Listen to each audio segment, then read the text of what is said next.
I should be very glad to do that because this great soul that was born in our country, lucky country, that had a man like Mahatma Gandhi, Mohandas Karamchand Gandhi, who was the son of a in Gujarat, born to a businessman, and was from a very humble family. They were not terribly rich or terribly educated, highly cultured. It was really a business community. But Mahatma Gandhi became Mahatma, I think, because he had certain emphases which he acquired as he grew.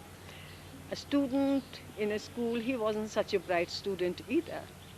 But as he grew, he was greatly influenced by the history of his country, by the great contribution of the great men and women he read about, and above all, he had a spiritual emphasis on everything. Mahatma Gandhi impresses me all the time, and I'm a student of Gandhian studies, is that he saw the third dimension of everything that we have missed in our lives, that the spiritual dimension.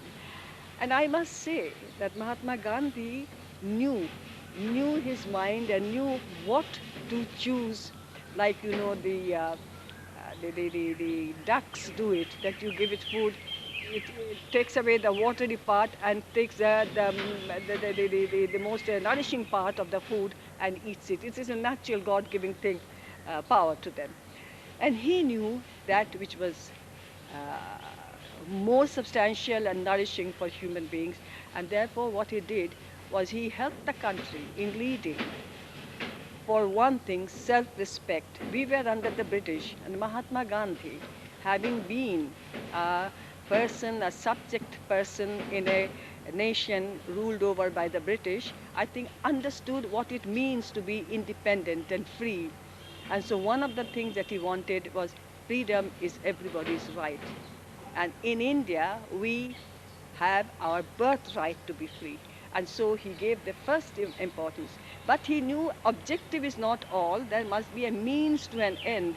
And instead of war and victory, the means must be non-violent. And therefore he, who had been to England, was a barrister and did study law in an English institute, he looked upon the people of India, looked upon the people of England who were ruling over us, and he realized that not by war or violence, but by togetherness, we can build up not only the free India, but keep the same ruler ruling British as our friends, not rulers, but friends.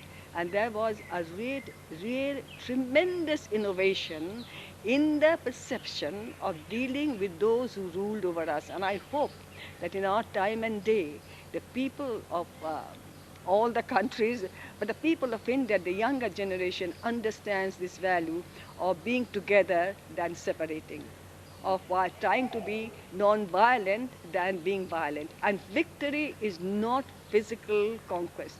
Victory is that which has got a spiritual dimension.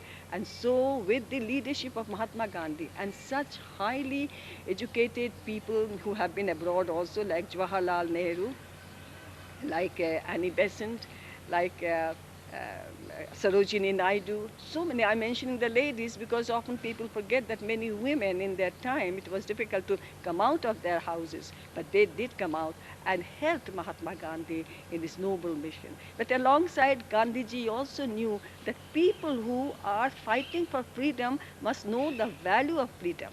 And freedom doesn't mean that one can be very rich and the other can be poor, just as we had in India then, and even now we have to the lesser extent, I hope, that there was Rajas and Maharajas and there were people who were literally starving. There were people who were highly educated and we had the greatest scholars and greatest poets, and there were people who were completely illiterate. A country which had enormous amount of a number of people, but there wasn't food enough because nobody was taking interest in increasing the food production. In business, in production of cloth, and the ancient culture of India, the ancient contributions that had made India as great as it was, had been forgotten during those days. And I will say, greatly, I don't know the percentage, but greatly it was Mahatma Gandhi who said that not only our well-being, but if we help the conquerors, then we shall be doing good for both the conquerors and us. And so this attitude was shared. And amazing, I will say, that people began to believe him. And those who came to rule, many of them became his disciples. As you know, C.F. Andrews is one of them who I admire and who was with Mahatma Gandhi and who was also in Shantiniketan. And his contribution, I will say, one of the greatest. And we have to think, as we think of Gandhiji, of C.F. Andrews,